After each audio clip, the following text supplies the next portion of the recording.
আমার কোনো চাওয়া পাওয়া নাই। আমার দেশের যারা আছে সবাই গরিব দুঃখী মানুষ, সবাই আমানুল্লাহ মানে ধানের শীষে ভোট দিব, ইনশাল্লাহ পাস করব। কিন্তু আমাকে একটা জিনিসই, আমাকে এই ট্যানারিটা যেন ওই জায়গায় না থাকে। আমরা আর কোনো দুঃখ নাই, আমাকে কোনো বেদনাও নয়। আমরা স্যারের কাছে একটাই চাই, আমাদের বাংলার কামান আমানুল্লাহ আমান, তার কাছে একটাই দাবি আমাকে, যেন ট্যানারিটা যেই বাজি হোক ময়লা পানি যেন না ছাড়ে। আমরা দেশ আবাদ করে খেয়ে পাই না। আমাদের দেশে যে ফসল হয় দেখেন, একটা শুষা বিক্রি করতে পারি না, একটা মিষ্টি কুমড়া বিক্রি করতে পারি না, একটা চাল কদু বিক্রি করতে পারি না। এইটার খালি গেলে কিছুই থাকে না।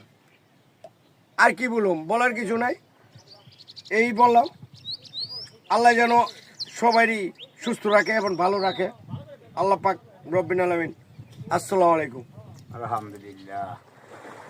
রাখিল